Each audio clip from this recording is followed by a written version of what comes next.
Agenda item 8A is citizens registered to speak to the board, and I know we have several tonight. I think 21. I wanted to cover board policy quickly. I think most of you are aware of it. There's a lot of you here, and I'm pretty sure we know what you're here for. We're happy to have you. One of the board members commented that she wished we had more employees here and more people at our meetings. They'd be more fun. So I want to issue a sincere thank you for coming out. The board welcomes your input, your comments.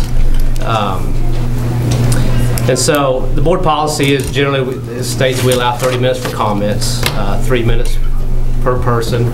I know that's more than 30 minutes. So, but we're happy you're here. We'll be as accommodating as we can. And like I said, we do sincerely welcome you here tonight.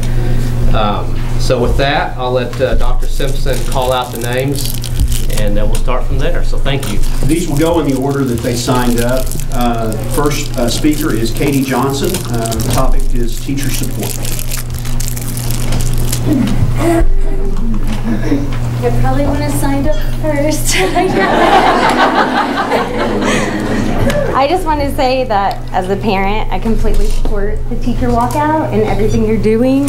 And I know that some people may feel that's inconveniencing their families, but I feel like what you're doing for our children will impact the kids of Oklahoma for generations to come. And going to the Capitol with my kids today, I was bawling because I'm just so overwhelmed with the love and support. And I just wanted you all to know that this mama has your back. I have a lot of mamas with me that have your back. And stay strong, and we appreciate it, and thank you for everything you're doing.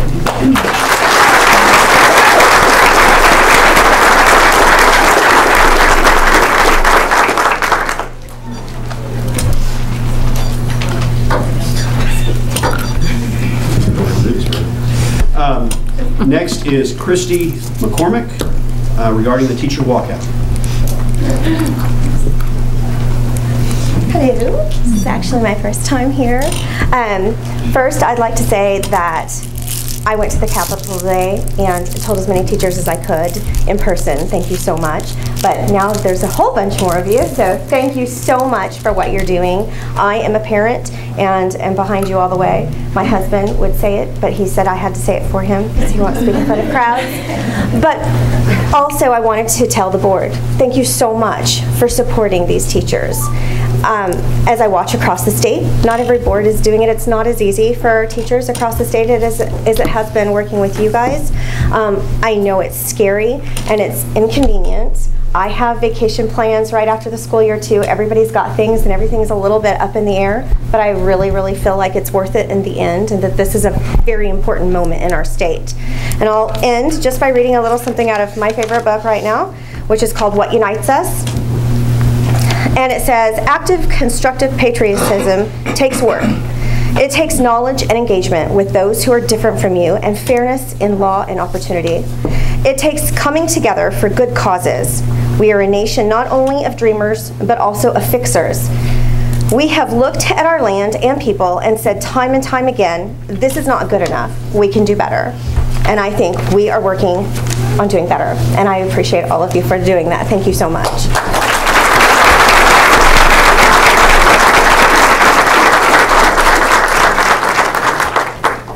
Next is Victoria Hood.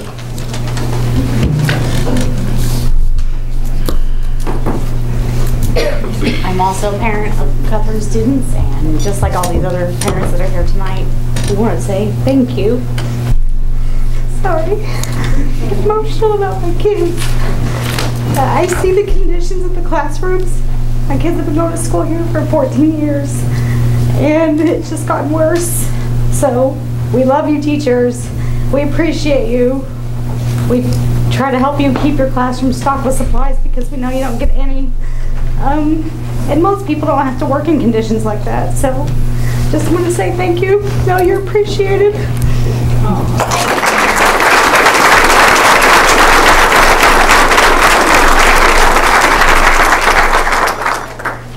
Leslie Cotton. It's kind of smart which way to look. I've looked at both of you all week, so I'm going to kind of look at you. First of all, I'm thankful you for allowing me this time. I'm here, again, my name is Leslie Cotton, to speak on part of the GACT. That is like our local chapter of the OEA, and the OEA is the Oklahoma division of the NEA, National Education Association. So that's what I'm here to speak on today. And I would like to point to the accomplishments of the Capitol, things that have happened this week that we're excited about. Internet sales tax, ball and dice, these are all things that are going to work to fill the holes that are unfortunately still there right now.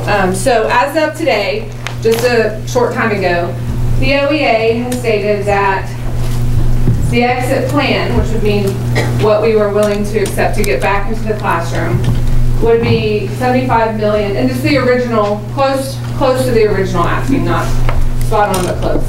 So, which in government, you have to have. So, $75 million to education funding, and that means that it's going to be earmarked for education, and it has to go to education to secure that funding. So they are asking for $2,500 for support staff. They want to see that $2,500 a year raise for support staff. Support staff works their tails off, and they deserve a raise. And to actually fund the teacher pay raise that Mary Fallon has signed into law, because as of right now, it's not fully funded, and the biggest concern is going to be that the districts are now by law required to pay teachers this. And do they have the money for that? And if not, are we going to be facing even more of a problem with RIF occurring? So I just feel like we're grateful for the progress. We have to move forward. There are things that to me and to apparently the OEA that are still scary, very scary about just coming back with what's been offered. And the OEA has left that up to the legislator to find the ways to provide it through bills. We have WinCap and the capital gains that still hasn't been heard back on the floor. So I just wanted to kind of give you an update on what they're saying the end, because I know that's on a lot of our minds, teachers especially, and the GACT will probably I would like to do a survey to teachers to see where they stand on this latest and where they're going to they stand on a walkout to survey the teachers of our district, because some may be ready to come back earlier. That needs to become an open topic, an open table discussion. There's my buzzer. Darn it, 3 minutes is passed. So, thank you guys. We've all been standing together today, and I have never been more proud of my life to be a Blue Jay. Thank you.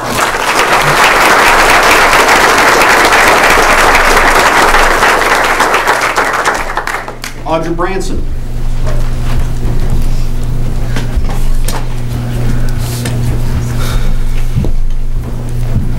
Again, I'm Audra Branson. I teach at YES. School board, Dr. Simpson, administration, fellow teachers, well, all of you. I can't thank you enough for all of the support that we have felt. It means more than you can ever know. If you have not been to the Capitol, no matter what your feelings, it is worth going and experiencing.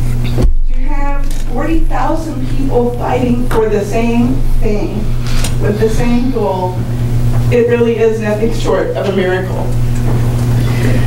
I know that you do wonders with what you're given. I have felt it from day one. When I interviewed with Mr. Ogle, he said, I think this year we're not going to have any teacher shortages. And my mind was blown, because there were teacher shortages everywhere, which lets me know you do everything you can. But the fact is, we're not given enough. It shouldn't be you do the best you can with what you get. Here's the truth of the matter. I am not the teacher you expect me to be. I am not the teacher I want to be, because I can't be. I have 32 sixth graders in one room. Visualize that for a second. 32 sixth graders. And it doesn't matter how charismatic I think I am. They're not all going to want to learn when I'm teaching all at the same time. It's too many. I know my kids, don't get me wrong. I know who struggles, I know who gets it and wants that extra challenge, but it's simply not possible with the large numbers. And that's where the state's money has to go. We have to fund for more teachers. I'm not walking out on Guthrie, none of us are. We're walking out for Guthrie. We're not opposing anybody except perhaps the state. I kind of think they deserve it. Never should our kids be a cutback. I don't even understand that concept. I want them to experience what we got to experience in school. Electives, choices, teachers that aren't worn out. Let's face it, a lot of our community does not have a lot at home. They should not come to a school that they feel is in poverty as well. And it doesn't have to be that way. Sorry, I'm losing my thought. I just keep thinking my 3 minutes is going.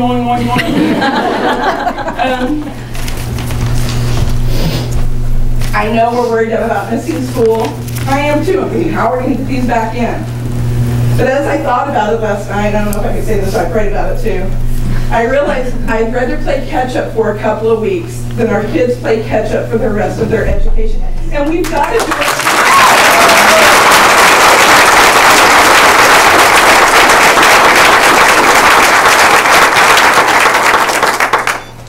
So many are fighting, and we're fighting. Okay. And final, thank you again. And please let our students know they are a priority, not a cutback. Thank you.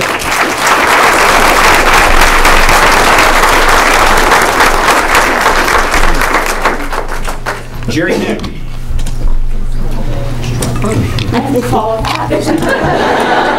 Thank you. Board, thank you very much for your support. Teachers, administrators, parents, my McNuggets, I love you. Thank you for allowing me to speak, and I come before you to ask for continued support. I was gonna read this, but those two kiddos that were here, that's why I'm here. The last board meeting, we didn't really have representation for the early childhood and for the elementary level. I'm here for that. She has 32. I have to face my parents and tell them they're going to go into a classroom of 28 next year.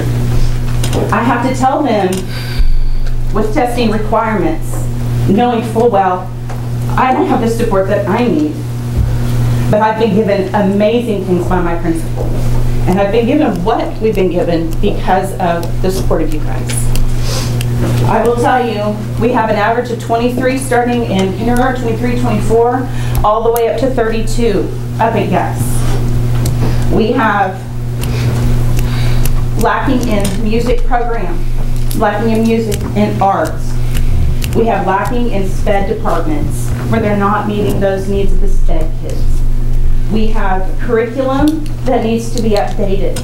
We have resources and technology, things that we need to make our kids successful. But the number one thing that we need to make our kids successful is bodies, is qualified and caring and wonderful teachers in the buildings. And that goes for support, that goes for counselors, that goes for interventionists, that goes for assistant principals to deal with behavior, that goes with electives at the high school, everything, those little ones, they're fixing to go through all of their education. My baby is in pre-K.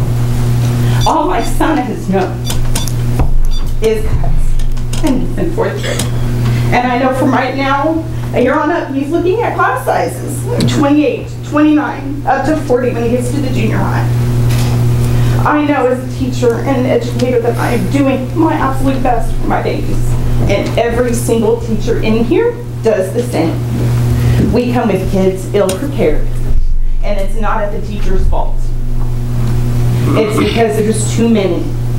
And I've built relationships with my kids this year, and I built relationships with the 500 kids that I've had every year in the library for 8 years. I knew their first names, their last names. I knew who they were. And I hugged them every time they walked in my door. But we cannot give them what we do not have, and we need more teachers. We need more electives. We need more opportunities for our children that are going from here It should stop here. The seniors this year, that's all they've known since they were 8 years old. This is all they've known. They're fixing to graduate out of a system that has been cut. It's time for us to change that. That's why I'm fighting at the Capitol, because they matter. Those two babies, the babies that are in here, the high school kids that are in here, they matter. And I'm so glad to see everybody here standing up. And it has been amazing to be at the Capitol. I challenge you, or I ask you, go. Be part of it. It is amazing to be down there with that many people, and it's crazy, but it's not out of control crazy. It is a group of teachers that are looking out for every single child, even though they don't know them. And we've had several kids lost at the Capitol. And it's nothing, I mean, it's amazing to see 40,000 teachers kneel so that a kid can find his mom. That's what we're there for, because we love our kids. So I want to leave with this. Staking a claim in our students' future is Guthrie's. This is right here. It's our motto. This is what we're here for. And we ask for continued support and going back to the Capitol and talking to our legislators. Because I will tell you, I've seen one three times, and one time. And we need to keep going. We need to keep asking. We need funding for our schools. Thank you very much for this.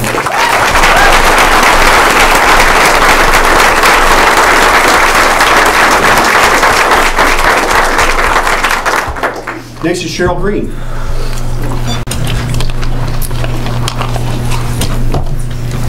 Board members, Dr. Simpson, parents, community members, administrators. I think we will all agree that within this room, the teachers in this room are among the most outstanding teachers in this state.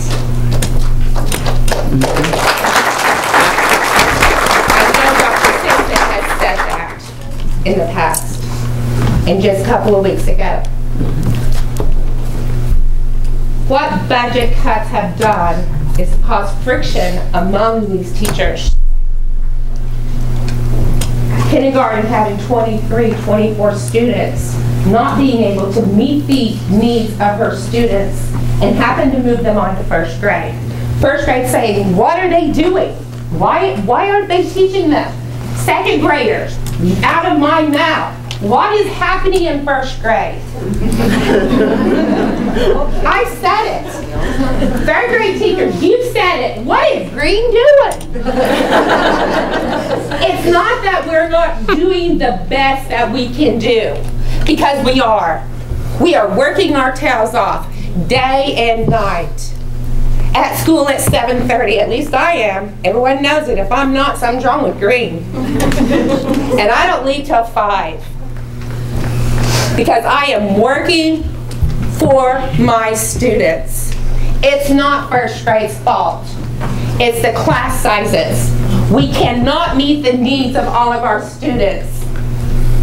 We have special needs children in our classrooms who need paraprofessionals, who need a self-contained environment that is an appropriate environment. And we don't have it. So where do they end up? In our classrooms. And we are doing the best that we can do. Stacey, we're doing the best that we can do. And we love our children. And we will not give up. And we ask you and beg you that you will continue to support us so that we can make sure that our kids are taken care of. My daughter graduated from here. I have a granddaughter in pre-K now. I have a grandson starting next year. Was I raised in Guthrie? No. But I've been teaching in Guthrie for 14 years, and this is my home. I'm not an Edmond girl anymore. I'm a Guthrie girl. That's right. The bond that we have made within these teachers over these last 6 days, we are united, and we will not be broken. We will not be broken. Thank you.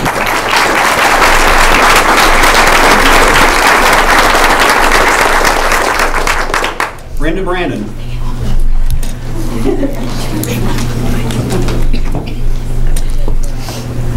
Dr. Simpson, board members, faculty and staff, community members, I am here to say thank you for all of your support.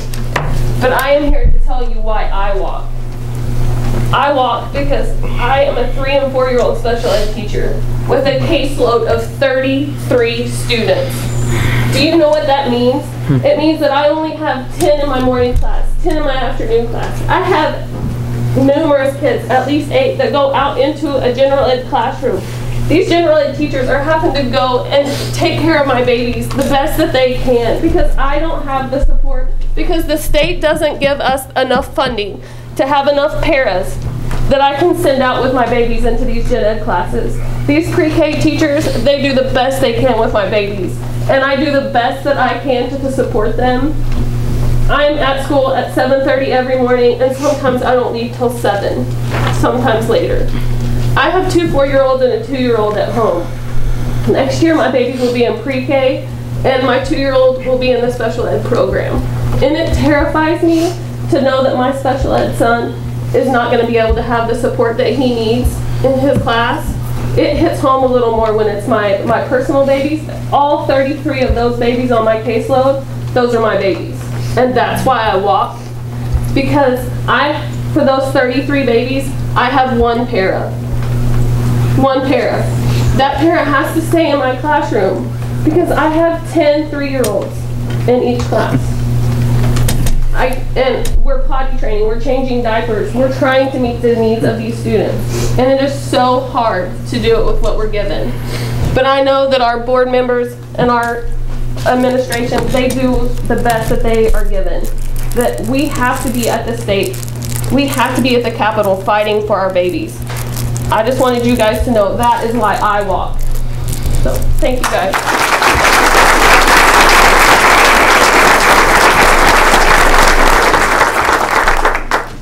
Rayanne Walters. Superintendent Dr. Simpson, members of the Board of Education, faculties, and members of this great community. Good evening. My name is Rayanne Walters, and I am a proud 8th grade student of Guthrie Public Schools.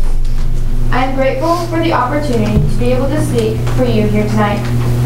Like so many others that are here tonight, I would like to take just a moment to share my feelings about this incredible and historic journey we are all on together. Everyone knows in this room the problems and concerns we are facing that has caused us to be in this situation with the teacher walkout. So tonight, I want to present it to you in a different perspective of why our teachers must continue the fight. If you live in Guthrie, you know that football and other sports are a great source of pride for all of us. I'm a student that loves to attend football games and cheer on my team. Let's turn the table for a moment and pretend that we are a town that did not have a football team that has been state championships before. Let's assume that instead our team has been struggling for years and years without any wins to our name, and therefore they are ranked last in our division. Now let's imagine that this year our team started to win their games. As a community, we would see an increase in people attending the games and rooting for our athletes. As game after game and win after win, the amount of support from our community would grow. Here we are, undefeated after the playoffs and ready for the championship game. No one thought we could do it, but our athletes have continued to work hard and prove them otherwise. It's the night before the big game. Not one person in this room, in this town, or I suspect anywhere, would say to our team, "It's okay, you've worked hard, you fought a good fight, but you can stop, because you've shown us all how hard you tried." These words would never come out of our mouths. They should never be said, because we would not accept or expect our team to give up before the big game. Likewise, we would not expect or accept for the stadium to be empty. We would rally behind them to show them the support they deserve as they continue on their journey. Just as our teachers are working very hard and fighting for the fight of our school. We cannot ask them to give up before the big day of change. We cannot allow them to have come this far, to stand up for what is right, but to back down before the final touchdown. The team must keep playing until the last seconds tick off the clock. When our team wins the championship, which they will, because that's how it's done in Guthrie, their job is not done. They must return to the practice field, look how they can make changes to be even better, and get ready for the next season. This is the exact same way our teachers here and all over this great state will handle this walkout. Today is not the day to give up and walk away from the championship. Our teachers need us now more than ever. They need to know that they're doing the right thing and that they have this amazing community support. I humbly ask each board member here, our wonderful administrations, my fellow classmates and their parents to join me, and so many others in continuing to support all of our teachers in their incredible efforts. In closing, I would like to leave you with this anonymous quote that demonstrates the power and determination of the thousands of teachers I have had the privilege to walk alongside this last week and how they have inspired me. Teachers who inspire realize that there will always be rocks in the road ahead of us. They will be stumbling blocks or stepping stones. It all depends on how we use them. Thank you.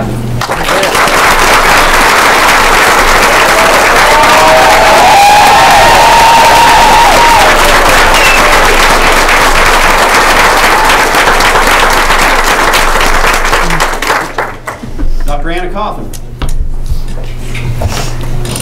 That was good. Turn my back to you all. Hello, everybody. I'm Dr. Anna Coffin. I'm a veterinarian here in Guthrie, and I'm the owner of Guthrie Pet Hospital. I'm proud to say that I graduated from Guthrie High School, and I feel like I am a successful and productive member of the society. And it's all due to part of it being raised in this community and going to Guthrie Public Schools. I got a good, firm foundation, and that's why I'm where I'm at.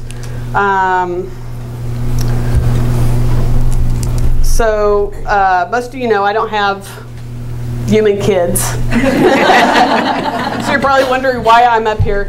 I actually mentor quite a few students that have come through my place. And it's really, I like to encourage those kids to do something with their lives and go on to higher education. So I see lots of them that come through the system. The main reason that I'm here is because I have a niece that has special needs that goes to Guthrie Public Schools. Her name is Grace. Most of you probably know her. She's a superstar. Exactly.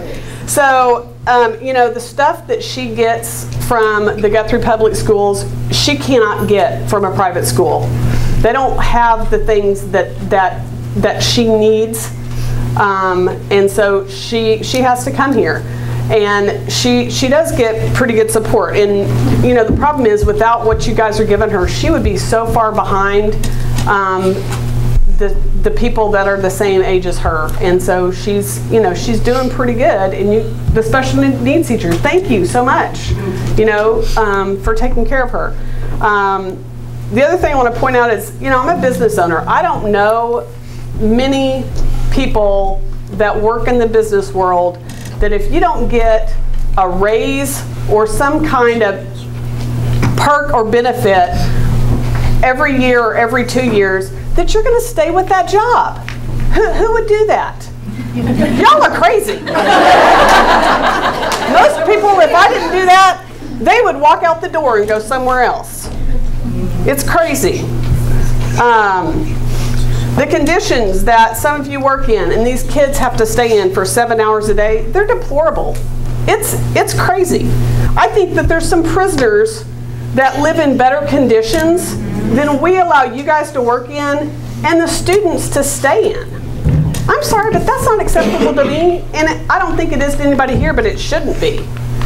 That's one of the reasons why I'm asking you guys not to give up on these teachers and keep doing what you're doing. And I'm proud of all these teachers here for taking a stand on this whole topic. You guys could have said, hey, we got our raise. We're just going to walk on out the door and take what we got. But you didn't. And that tells me a whole lot. I want you to keep fighting for these kids. Because if you would have just left, I would have been pissed. I would have been. Because it just meant all you care about is yourself and your raise. But you don't. Okay? So it's super important. I want you guys to keep fighting.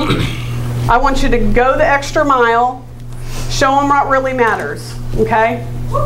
Thank you.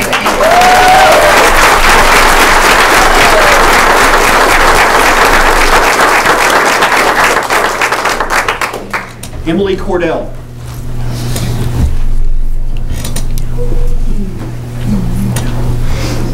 First, I'd just like to thank the board for the opportunity to be able to speak in front of you guys tonight. And to all of my teachers and teachers that I have come in contact with up until this point as a junior in high school, I thank you. I thank you for investing in my life and in the life of my peers that I get to call my friends because of the relationships that you guys have been able to instill in us and the love and the support that you guys give us on a daily basis, no matter how stressed or worried or frustrated you may be when you walk in that classroom. I thank you. I thank you for taking a stand not only for yourselves, but for us. I'm talking with a few friends, can be scary to us to think about not being able to take the classes that we need in order to be beneficial and to be successful in college and to not have to play catch up our freshman and sophomore years.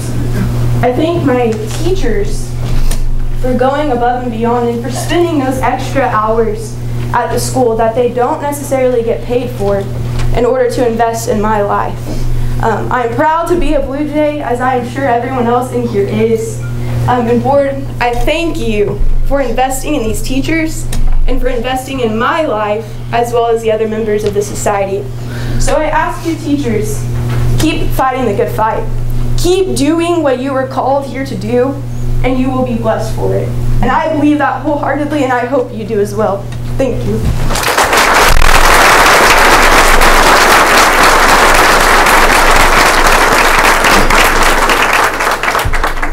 Andrew Rowley. First off, I would just like to thank the board for allowing me to speak tonight, and everyone else who comes.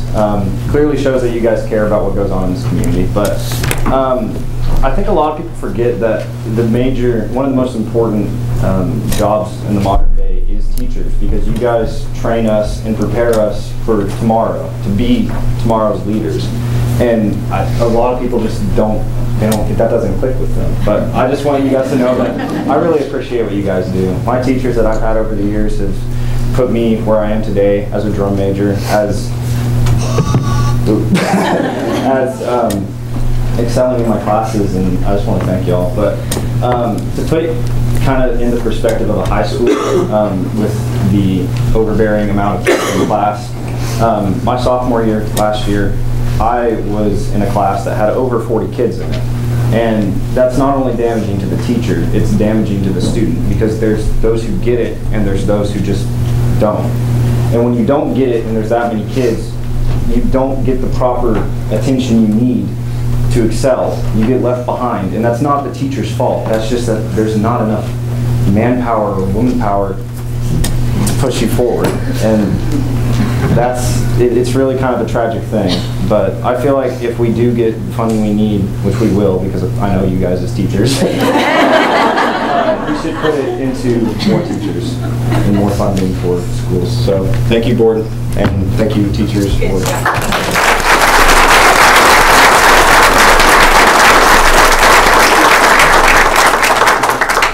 Jackie Ross. Thank you, Dr. Simpson, board members, everybody for giving me this opportunity, and especially to you all for giving me this opportunity. I am a Blue Jay through and through. I was born and raised here. I've never lived anywhere else. Proud graduate of Guthrie High School. And I want the same thing for my personal children and all of the children in our community. I can't imagine not growing up here. I think it's just the whole community is a family, and I want that for everybody. I do want to say that this is different than everybody else's speech, but a few weeks ago, I decided that I was just done. I was emotionally, spiritually, physically done. I was at the bottom. So I said, okay, I don't want to be rehired next year. I'm going to wait, I'm going to see what happens, I'll find something else. I told my husband I'd go work at Walmart. I didn't mind to be a greeter, whatever. As long as I felt appreciated to be somewhere. Because lately we haven't felt appreciated. We get appreciated by the community all the time. They bring us chocolates and cakes, and we get donuts all the time. Lots of donuts. But donuts don't fix the problem. My problem is I have 27 children in my class who are very vocal, very opinionated. Some of them are my size, and we don't fit in my classroom anymore. I have to scoot by desks like this to get around to the front. We don't fit. Our building was built for 20 kids in a class, and we're having more. Beth Taylor, this is her first year to teach. First year, she has had at one point 32 kids in her class. That is not okay. She can't even decide how she wants to be as a teacher because what I call, we put out fires all day long because they don't get along because there's too many of them. They're shoulder to shoulder, and I don't know what else to do about that other than we have to have more staff members, period. That's the end. That's how you fix it. You hire more people. At Guess we used to have 12 sections of 6th, 5th, and 4th graders. Now we're lucky if we have 9, and enrollment is up. So not only do they take away staff, but we, at Guess, I don't remember how many we had, but we had, in 4th grade, it seems like 50 new kids, and they just keep coming. There's more houses being built, they're gonna still keep coming. We have to do something now. So I'm asking the board, I'm asking the community, which I think the community is sort of behind us. We did lots of honking and waving yesterday.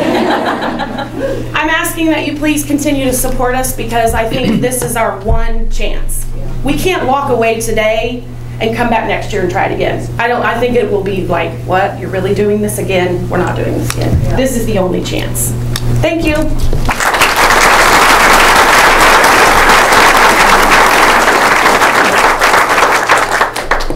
Bethany Walls.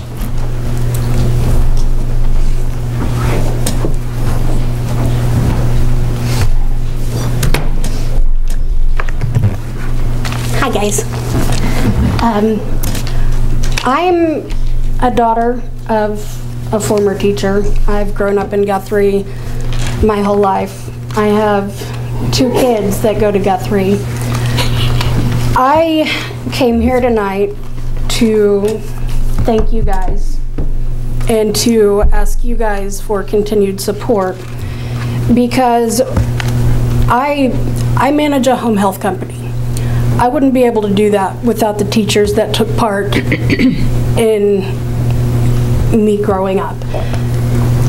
I saw things from being the daughter where groups of teachers would get together and buy meals, Thanksgiving, Christmas, for families that didn't have it.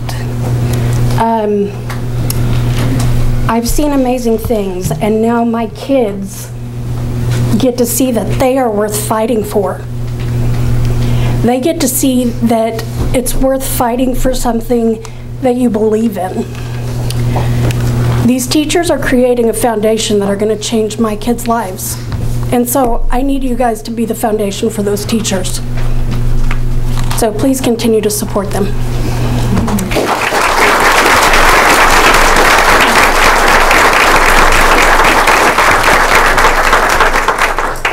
Bradley Walls.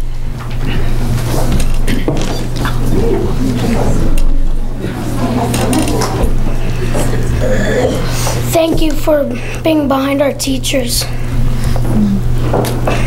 Please support teachers. They are fighting for us.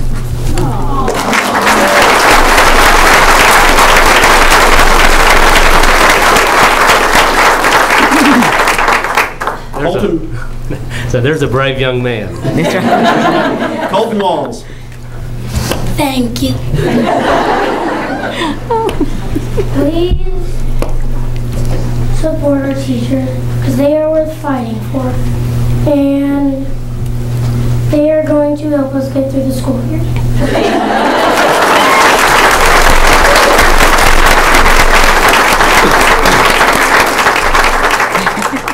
Sandra Danner. Dr. Simpson and the board, thank you for the opportunity to speak to you all. And to you all, I'm very proud to say that you just heard from my daughter and my grandsons. And they are products from here, of you all. For those that don't know, I spent 29 years of my life teaching here. I moved to Guthrie the week before I started first grade, and I grew up and had phenomenal teachers. I taught with phenomenal teachers. I worked for phenomenal administrators. And I ask you, I beg you to please continue to support these teachers and what they're doing. I marched at the Capitol in 1990, and that dates me, for House Bill 1017, to get the things that are being talked about right now, to get smaller class sizes, because these teachers are phenomenal. The fact that they even get to teach anything is outstanding and speaks of how highly qualified they are, because with the class sizes they're talking about, if they're able to just manage the classroom, that is an act in itself that is outstanding. My grandsons get it, that their teachers are fighting for them for an education. I decided, I'd heard it, and I spent this week, I had an incident with a group of horses and broke my leg, and so I couldn't march with the teachers, but I've made phone calls all week, and I have called representatives, I've called senators, I've called the state superintendent's office. I have made phone calls after phone call because I wanted to find out for sure, and I have found out for sure. We spend more money every day in Oklahoma to incarcerate a criminal than we spend to educate a child, and that is, our priorities are way wrong. Those same criminals that we incarcerate also get a free college education, and our children don't get that. Without the people in this room to educate them, to get them the resources they need, the counselors to help them get that, they don't get that. And until our state gets it, speaking of the legislators, the people, the lobbyists that put them there, until they understand that our children are more important than the criminals we incarcerate, and our children need better facilities than those criminals get, then we've got it all wrong. And so until that message is heard and understood at the Capitol, and if the people in office don't get it, then we need more people in office who do get it. Because our children are our future. They're the ones that are going to be sitting out here and sitting up there, and the ones that are taking care of us in the hospitals and everywhere we go. So thank you all so much for fighting the fight for my grandsons. I know they're worth it, and I want you to know that I appreciate you and each one of you and your work. So thank you.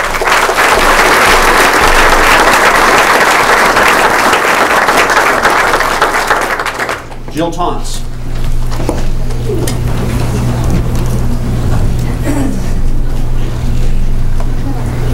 Oh, this is like scarier than being in a courtroom. It really truly is. And I kind of don't know where I'm going to stand. But like everybody else, I'm going to get my notes. Members of the board, Dr. Simpson, everybody else who's here. Oh gosh, I'm going to get emotional already. Rhonda, I can't look at you. I am the product of a Guthrie public school education. Oh, this is terrible. Many of the people in this room highly impacted my life. They told me, junior high, elementary school, that I could do anything I wanted to do. In my line of work, I see a lot of kids that every single day of their life, they have no one. They have no one that mentors them, no one that speaks positivity into them, except for these people. And every day, these people pour their heart and soul into children. And that means something. It means something to me, it means something to these teachers, and it should mean something to you guys as the board. I come from a family of educators, and today, myself and approximately 200 other attorneys marched the Capitol. We didn't do that to come in and save the day, but we did it to draw attention to these teachers. We met with approximately 24 legislators, and when I was asked to come tonight by Jerry, what I want to tell you is don't give up on them, because when we met with approximately 24 of the legislators today, I am telling you that they are more candid with us as the attorneys than they are with them. And this is a smokescreen and it's mirrors, and they are waiting for the day that you do not come again. They are waiting for that. We cannot give them that. If they stay the fight, something's going to happen. Today, many of the teachers that were there today are teachers that taught me. And one example I want to talk to you about is the fact that I've heard a lot of people say, well, you know, it's time to go back to the class. It's an inconvenience, which, you know, I am a mother of 3 children, and Cruz's teacher, Miss Davenport, is here. Well, you're going to have one more Jackie at Guest next year with Ella. But these people are so important to our children that I can remember myself being an athlete, having Luann Ireton, I told this story today, come to school every day at 6 a.m. or 6:30 to meet with a group of us students so that I could get my A in math analysis. That was not something she was paid to do. That was something she did because she loved me, she wanted me to succeed, and she believed in her students. That is what every educator in this room does. They need your support to continue that fight.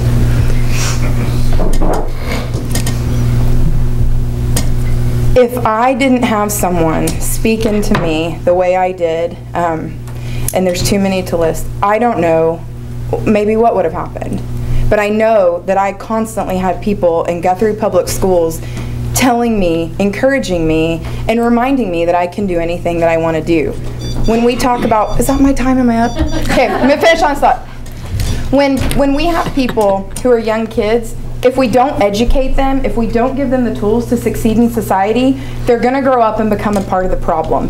Educators help everyone, and that is why you are the key to all of us succeeding in our lives. So thank you so much. Don't stop.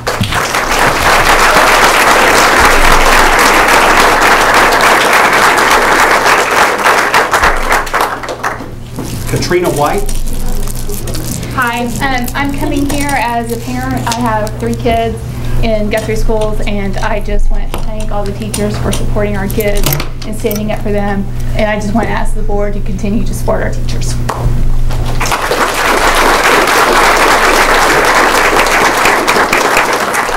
Lauren Parker.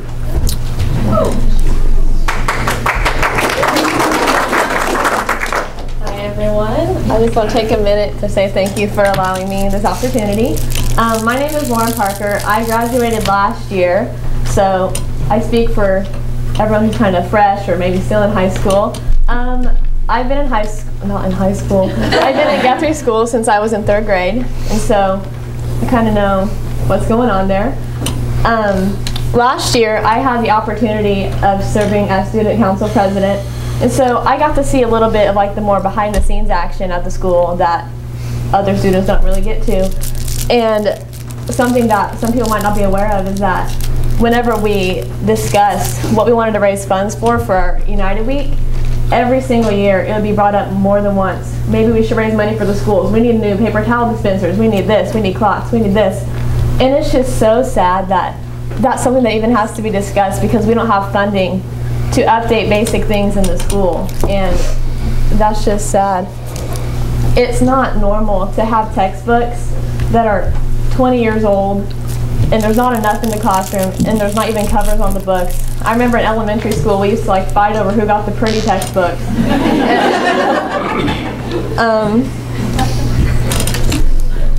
If you haven't seen my picture, there's a picture on Facebook where there's a table with the leg broken off and there's textbooks making that up. And that's really sad too because we don't have money for tables either. In my junior year, in my AP, I think it was AP Lang class, there weren't enough desks to support the amount of students in the room. We had kids sitting on couches, we had kids in chairs, and that's not okay either. It's not okay to be in an advanced level class with so many kids that you're not understanding what's going on. Your teacher doesn't have time to help you understand. And that needs to change. And it's bad in elementary schools, it's bad in junior high, and it's bad in high school. I hear my high school friends now, they talk about they're in German too, and there's not enough time to be spent with each person. And they talk so highly of all the teachers and applauding them for what they do to just try and be there with each student. I've had so many teachers throughout my life that took so much time out of their days before school and after school. You drive by and you see their cars at the schools at 8 o'clock, 9 o'clock at night.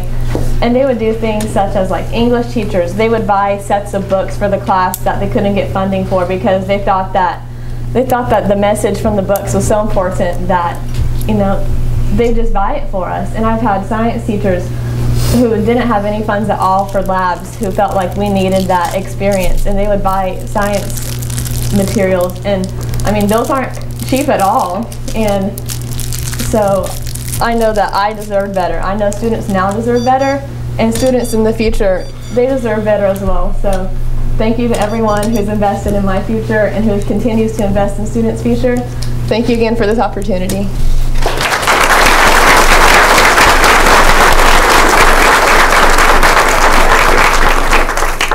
Shelley Lute.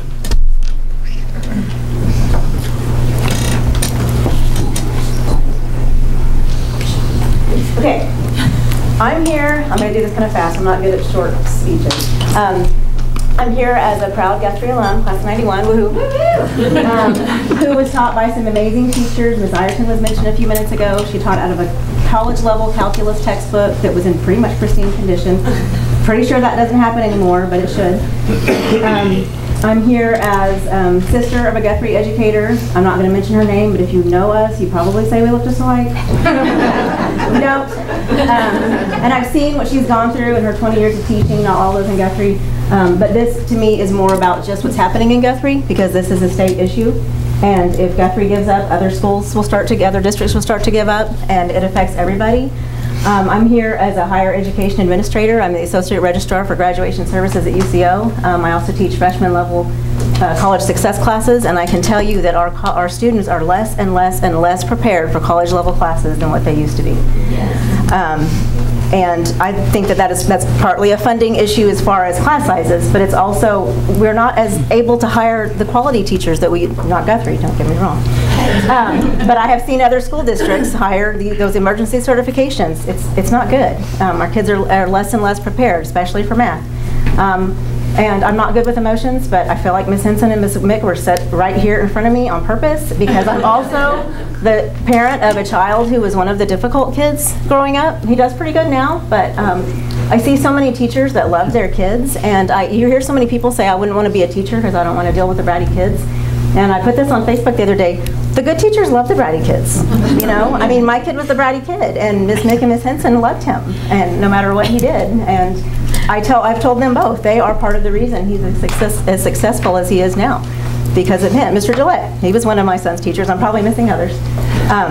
But, you know, I don't think, personally, what I've heard from my sister growing up, I probably wouldn't have wanted to deal with some of the parents. The students probably wouldn't bother me so much.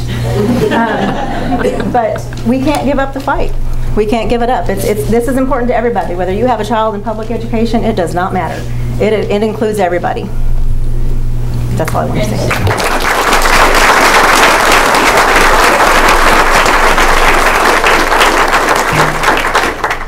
That was the last person that has signed up for the public comments. Thank you. Next is the agenda item 8B, which is comments to the board by the board members. Are there any? I just wanted to make one comment. I guess about 3 weeks ago, the Guthrie Ministerial Alliance had a meeting or a prayer service that here in Guthrie for our teachers, our school, our district, our government, and I just wanted to express my appreciation for that. It meant a lot, especially to see the Guthrie Ministerial Alliance so invested in our community, and so I just wanted to acknowledge that tonight during the meeting. Agenda item 9 would be the superintendent's report. Yeah, sorry. Excuse me. Well, I got a comment. Most of you that know me know I always have a comment. I saw teachers walk up the street tonight. I was pretty proud to be part of this community. And we didn't sing the Guthrie Blue Jay song a while ago for no reason. Weeks ago when we had a meeting here, I took steps and stepped way out in front of things about how much I support the teachers and how I want things to go. But those of you that know me know I'm a matter-of-fact person. I've got to give you information that I want you all to have too. I've heard Jill, who I've known since I moved here because I'm friends with her daddy, all the way to teachers that have taught my children. I've heard people say we're from parents that don't have a lot. We have in our community, you know, parents that don't have a lot. We've got people that are proud to be Blue Jays. There's nobody prouder to be a Blue Jay than me. My daughter graduated from here, and I have a daughter in your care every day. I'm very, very proud of that. I sat on the front row at the football game for the last 12 years. I'm very, very proud of where I sit too. That's because I kind of help the coaches figure out what they need to do. At least that's what I think in my small little mind. I can't hear that buzzer, by the way, because I'm a combat vet. I think the ringing goes on. I can't hear it. But I don't want to people to think they're not supported by us. I was really sad when we lost all those teachers a few years ago in those positions. I tell you, I stay awake at night. You don't have a parent-teacher meeting that I don't show up to. You don't have a function that I don't drive out of town to see the band play. You don't have a football game that I miss. And because I'm a Blue Jay as well. I wasn't born here. I was raised a Zebra over in Claremore. But for you to think that this board doesn't support you, or somebody to get that in your mind, that's not true. I know these people. We're here at least once a month, many times 2 or 3, because we do care.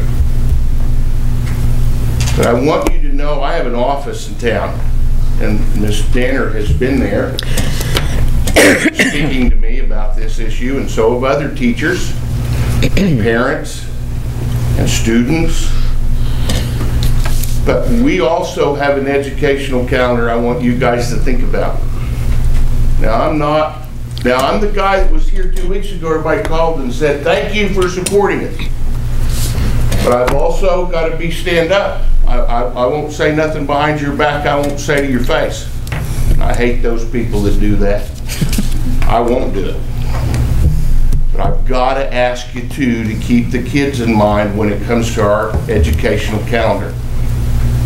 And I'm not saying Indians walk out. Last Wednesday you saw this fat man walking around the Capitol. You will see him again this Wednesday. Because I've been down there, because I do care. And I care very, very deeply because my daughter is in your care. But I also care about these people that walk into my business that I have. And some of them are doing pretty poor, and they're paying extra child care right now. Because I loan money for a living. All I'm asking you to do, I'm not saying stop what you're doing, because I'm proud of every, watch my mouth, I was a sailor. I'm proud of every one of you. But I want you to keep in mind that if it goes weeks, right, and we have to extend our educational calendar, parents have bought airplane tickets and go on vacations and this and that, and they won't let you change that anymore. And some of these parents are paying extra fees. Now, I'm saying that to the teachers. Please, I don't want you to misunderstand me. Those of you that know me know where my heart is. I'm asking for those of you that don't know me to ask one of these teachers I do. I'll be there Wednesday with you. But if it's really about those kids, I need you to help me think about those, because in a few weeks we're going to start affecting that. How? And I'm not saying stop. I'm asking you guys to come up with a plan. I'm I'm asking you to think about that. I'm asking you to start putting all that education out there together and help me come up with a plan, right? Don't misunderstand me, but I want you to think about what I'm saying too and help me with the plan. We all have to work. This board up here answers to you guys, and I answer to other people too, and I'm the only one with an office in town, so guess where they come. I support you then, I support you now, I'll support you when hell freezes over. There's that Taylor's map. Thank you. My daughter called me tonight and said, make sure you say thank you to that teacher standing over there. She's in high school and she still remembers her in her elementary school. You guys make an impact, but we got things coming up, and I want you to help me think about those. You leaders, let's help us all think about that. Let's work together, because we're all Blue Jays, okay? God bless each and every one of you. I'm proud to know you. Thank you.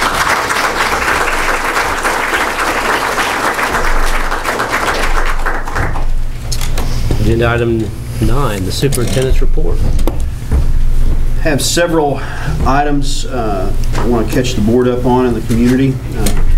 First of all, on March 30th, the Guthrie Educational Foundation went around the district presenting grants to successful applicants. There were 26 successful grants totaling $19,466. Also, every teacher of the year received $100 for use in their classroom. So we want to thank the Guthrie Educational Foundation for that.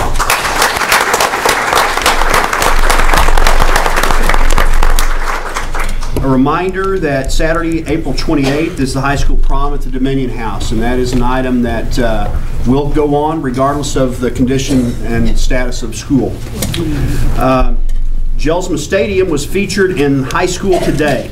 The nationwide publication highlights athletic venues from across the country. Board members, you should have a copy of the article at your seats. And it was a very nice article, and thanks to Chris Evans for the pictures that he provided. Turning to some more immediate items that are critical. This morning, Superintendent Hoffmeister extended the testing window by 1 week due to the work stoppage. We are working to revise our schedule as well.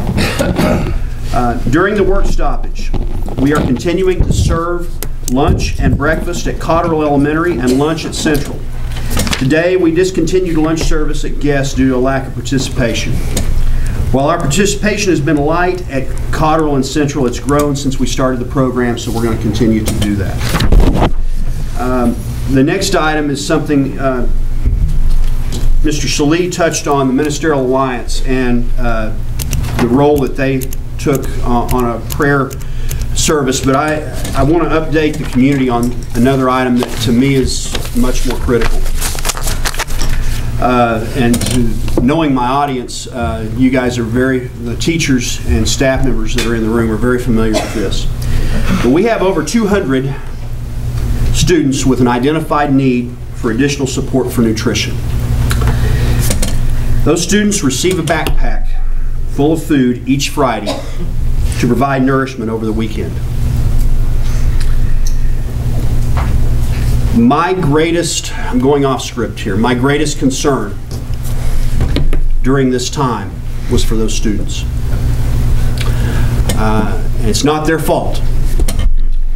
And so before the situation occurred, and in preparation, I sat down and began having meetings with the Guthrie Ministerial Alliance about what could be done. And they have been instrumental in providing a mechanism by which those students do not go hungry. We've also had some staff volunteer their time to facilitate the pickup and delivery of food. The first way we tried it was not very effective. We didn't have the participation that could tell us we were making a difference. Since then, some of our staff have stepped up to maintain the confidentiality of those students and those families and provide them with the food that they need. And so, first of all, the staff that have volunteered for that, thank you very much. You've put kids first. And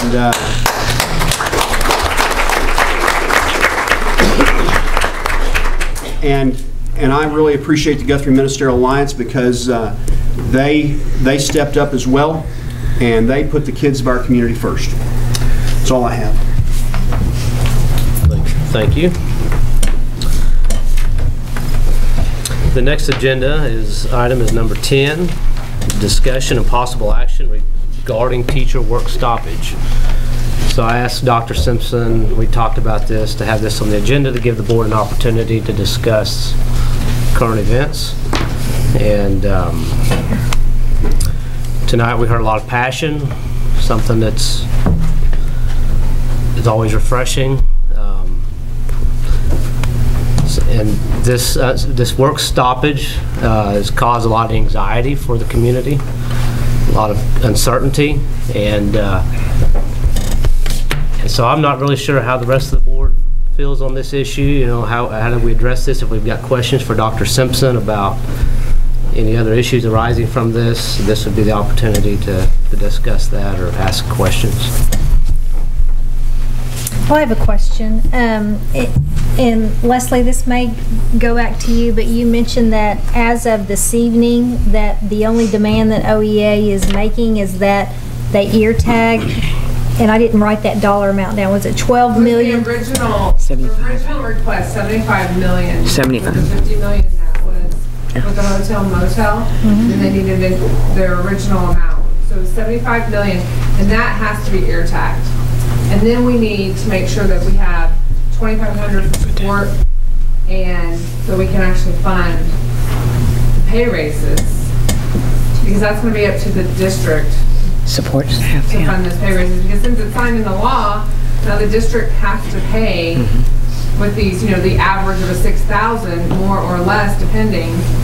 And does the district have those funds to do that if there's no additional money coming back into education? So OEA is no longer making demands that the two bills be passed, or that they've said from day one when we went into the Capitol in February, I think, I don't know when it was, February, for the step up,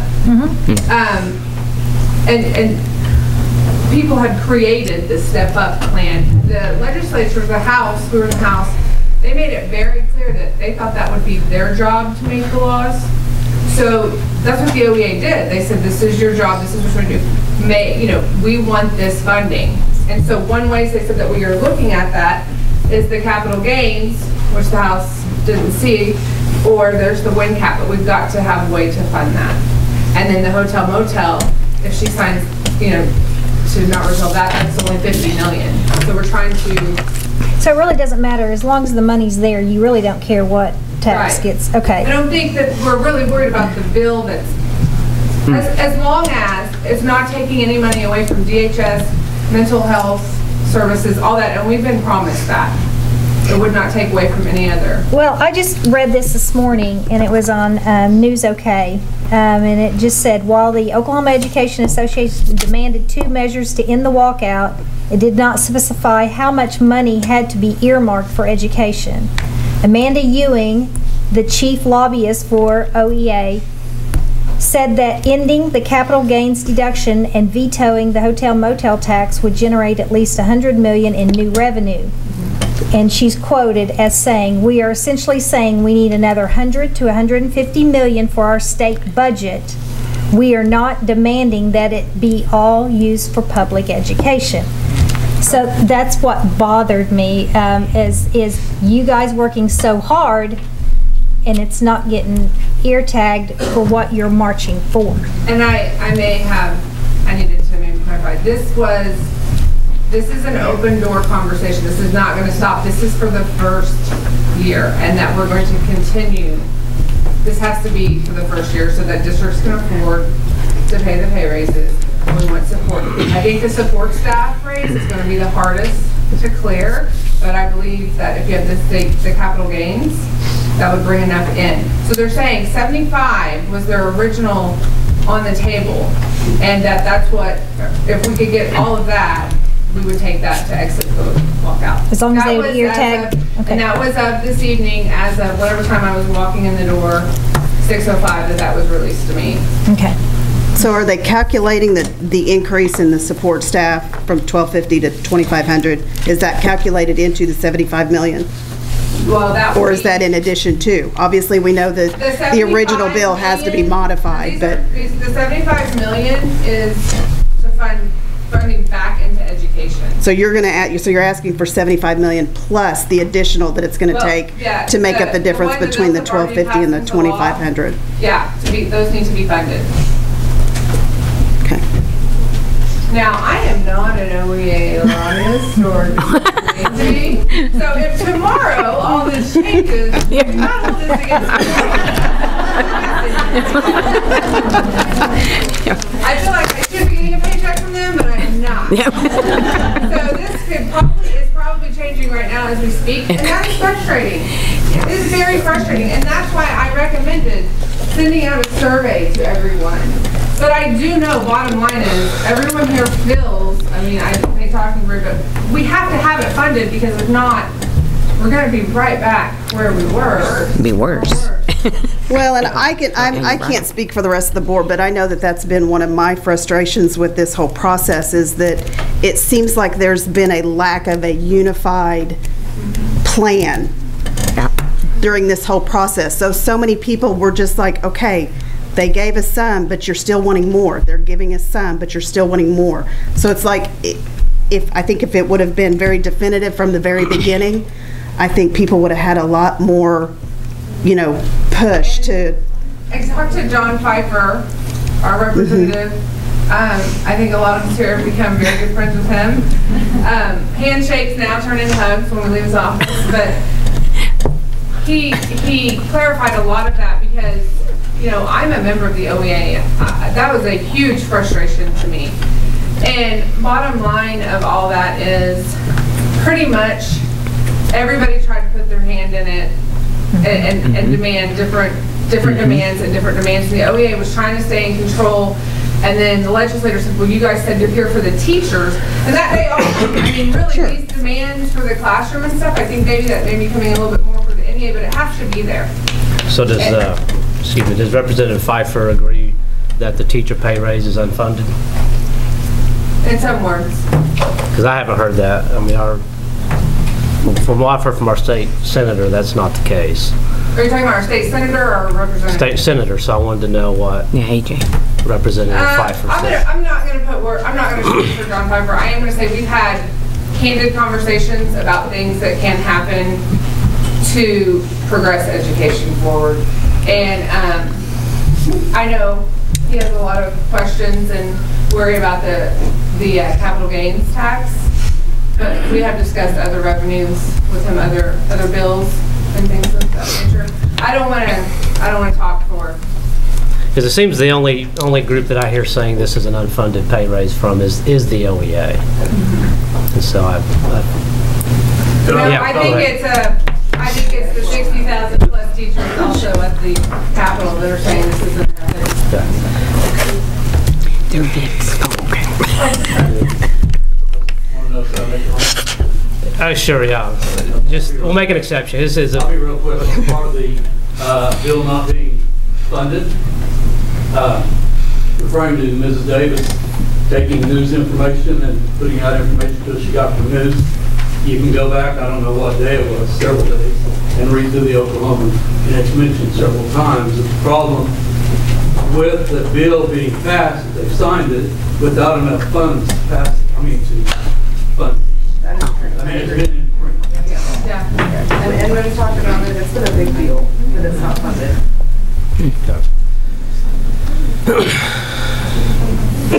They defunded it. So now they got to fix it. First they funded it and they repeated it. They defunded it? Just the hotel lodging tax. Oh. Oh yeah, they repealed it. So you see, if there's some confusion on somebody's part, you can see why.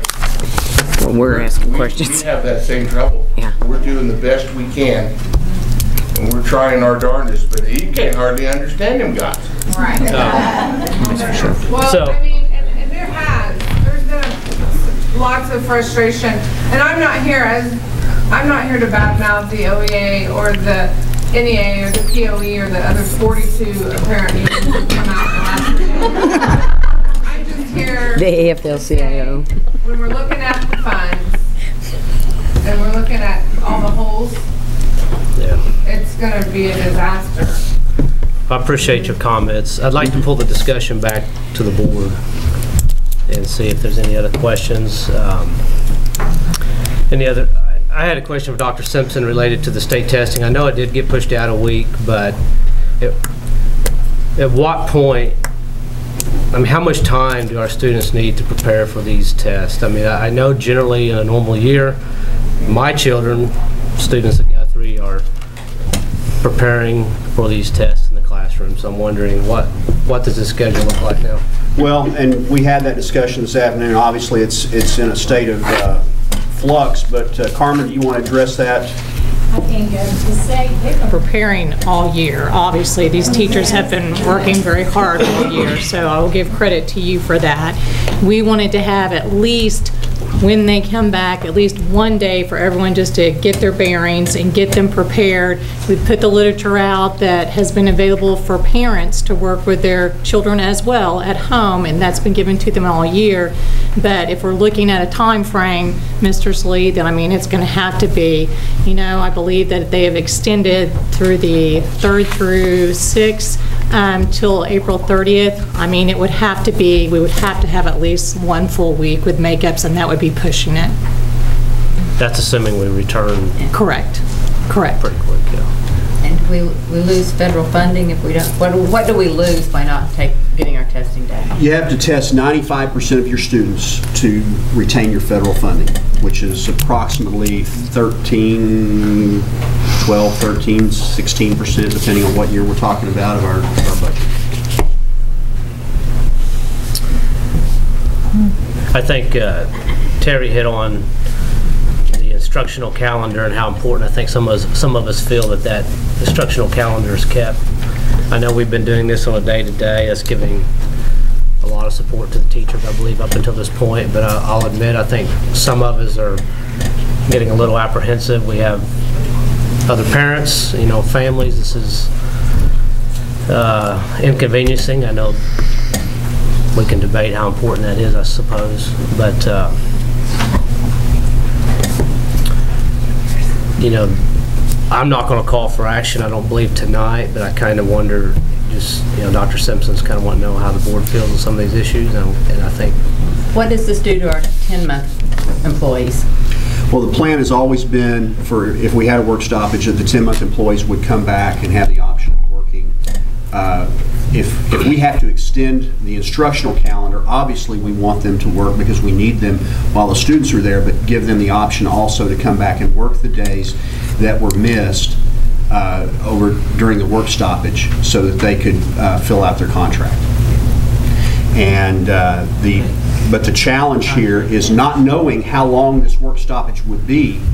If we have to, if it goes longer and we have to add instructional days, we could put ourselves in a position where the support staff employee would be eligible for overtime that is not in their budget. Yeah. Too. So there's a financial reality there as well.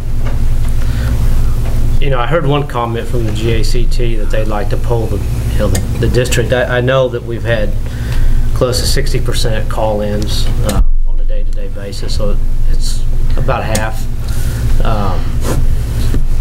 I don't see how the rest of the board feels. I mean, I think it's important to know how the rest of the teachers in the district feel as well. I'm comfortable with continuing the day-to-day based on how the teachers call in, at least in the immediate, but I think the critical thing is as we near the end of our 11 days, it's on the instructional calendar, I think we start having a different discussion. But so I would urge everybody involved to try and come to a conclusion as quickly as possible. But that's just my personal feelings. I'd appreciate some other input from the other board members. Mr. President, it is very difficult to hear you. I'm sorry. Okay, I'll get up here closer to the. Could you just say that again? You're getting about 60% of the staff. Okay. Is that what you started calling in? Well, we're going. Yeah, so Dr. Simpson's been looking at this on a day-to-day basis based on the number of teachers calling in and to determine if we're able to have class. And so the GACT seems a little uncertain too, as far as the numbers, I guess, of the certified staff that want to continue to participate. So I don't know, should we, I would suggest maybe continue the day-to-day for the rest of this week and to see if there's still that support. I detect from Mr. Pennington's comments as well that instructional calendars and trying to adhere to that's very important to this board. Well, I want to support these guys to get done what they need to do because it's a once-in-a-lifetime opportunity.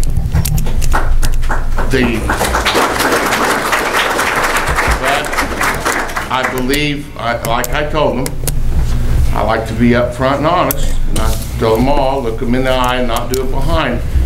I want to keep the kids in mind. I've asked, that's what all I ask. Keep the kids in mind. Keep our instructional calendar in mind because, you know, if you bought plane tickets or you live in Guthrie and if you got a little small amount of money or whatever, you plan a trip to Disneyland, I don't want to be the one that says, I'm sorry. We're not You're not opening going. it to, you know, so all I'm saying is I want to support the teachers. I understand what they're going through. I understand the impact they're having. I also understand this legislature and I've raised mules before. I'm a country boy. I understand these guys. And sometimes you just can't get them to walk any farther. So, this agenda item doesn't allow for it. The board has, I just don't know what to do. I'm going down there Wednesday to be with you, but I want you to, I don't know who to ask because like she said, there's 40-some people, but we got to start thinking about our kids pretty quick. So I just want to plant that in the back of everybody's mind, and I'll be down there Wednesday with my Guthrie t-shirt on again. What's Wednesday? And you guys moved the tent from the south side to the north side. I didn't know that. I wasn't in the email group. Any other? Yeah, I would like to make a comment. I know that the GACT, I believe they polled the teachers, you know, prior to this whole thing starting. And I was a little taken back by the amount of teachers that did not respond to that poll in general. So I would encourage you to encourage your colleagues to respond to that survey so we can get a true vision of what you guys want. So, thank you. I wanted to mention something about the way we've been operating on a day-by-day basis and the timing of it, because there's not a perfect way to do this, but when what we have been trying to do is by 3 o'clock make a determination. I know that there are parents that are wanting us to determine earlier, but the reality of this is some of this is driven by the action or inaction at the Capitol. And by doing that and waiting until around 3 o'clock in the day, we can see, I can generally have a good feel for what's going on and if there's going to be progress or not progress with the House and the Senate and eventually the governor. So the timing of that is, it was very intentional to try and do it that way so that we can see the progress of the day and if it can have an effect where we can get back to school as quickly as possible. I've got a comment, Mr. President. I prepared this today based upon the article I mentioned earlier. There's been a lot of compromise by many organizations that went into the Step Up OK plan to provide longer-term revenue into our state's budget. But just like the last 10 years, our legislators were too busy playing politics and did not pass the Step Up OK plan in February, and that's what has led us to the walkout. As a mother of an educator and a school board member, I support the teachers of Oklahoma. What you have done to call the attention to the legislators has been a historic event. You have accomplished a pay raise and more funding for education. This was achieved because you pulled together and stood for higher standards. The raise you have secured is larger than what the Step Up OK plan provided. But now demands are in place for specific bills to be passed to end the walkout. While I greatly appreciate the attention you have focused on the need of additional education funding and our legislators' consistent failure to provide the funding, I also worry that some policies made in a crisis environment solely to end the walkout may have long-lasting consequences on each of us and our friends and our families that you teachers never really intended. Personally, I hope that whenever the walkout ends, you will remember those legislators on both sides of the aisles who missed the opportunity to do what was right and hold them accountable at the ballot box. We have great teachers at Guthrie Public Schools, and we can't wait to get you back in the classroom. Thank you.